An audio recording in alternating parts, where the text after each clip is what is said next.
बिस्मिल्लाहिर्रहमानिर्रहीम। Basic knowledge के साथ एक बार फिर हाजिर हैं। आज जो बेसिकली हमारा टॉपिक है वो है how to calculate battery backup time. Basically हम कोई बैटरी लगाना चाह रहे हैं कि हम अंदाज़ा करना चाह रहे हैं कि कितने देर तक हमारा लोड बेसिकली ये चला सकेगी, तो उसको हम कैलकुलेट करने की कोशिश करेंगे। तो इसका फॉर्मूला बेसिकली होता है ampere hours equals to watt multiplied by hour divided by जितने भी वोल्टेज हैं बेसिकली जो बैटरी के वोल्ट्स होते हैं उनका। तो ये बेसिकली इसका फॉर्मूला होता है। अब हम इसको एक एग्जांपल के तौर पे हम कैलकुलेट करने की कोशिश करेंगे। फॉर एग्जांपल हमारे पास एक बैटरी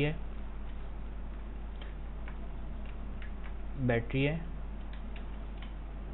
जो है तकरीबन 200 एम्पेयर आवर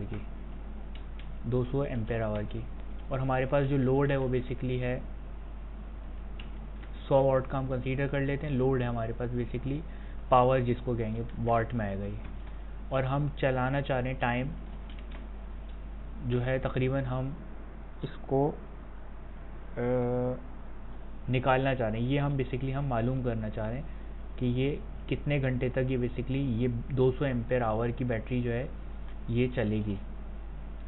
तो इसको मालूम करने के लिए हमें क्या करना होगा, एम्पेयर आवर जैसे आपको पता है कि 200 एम्पेयर आवर है, ठीक है, 200 एम्पेयर आवर हो गए, और इक्वल्स टू वाट आपके पास 100 है, और टाइम आपने मालूम करना है, टाइम आपने आवर मालूम करना है, और डिवाइडेड बाय वोल्ट्स। मोस्टली जो बैटरी होती है उनके 12 वोल्ट 12 वोल्ट्स होते हैं। तो आप क्या करेंगे, 200 इधर आ जाएगा, ऊपर ही रहेगा, मल्टीप्लाई हो जाएगा 12, और 100 जो है वो नीचे आ जाएगा। इसके सिंपली मैथ है, 100 नीचे आ जाएगा, इक्वल्स टू आपके पास जो आवर आ जाएंगे वो आ जाएंगे 24 आवर्स। अच्छा, अब इसको ये बेसिकली डिपेंड करता है कि आप कौन सी बैटरी यूज़ कर रहे हैं। ड्राई ये इसको बैटरी को हम 100% नहीं यूज़ करते, तो आप 24 को तकरीबन 70% पे कंसीडर कर लें कि भाई 24 अगर हम करें इसको कैलकुलेटर से, क्योंकि 100% तो कैपेसिटी पर नहीं यूज़ करेंगे, उसको फुल डिस्चार्ज नहीं करते बैटरी को, तो 70% हम कर लेते हैं सेफ साइड करने। तो 24 मल्टीप्लाइड बाय 0.70, तो तकरीबन आप 17 घंटे आप जो है आवर्स एक 200 एम्पेयर की बैटरी को यूज़ कर सकते हैं।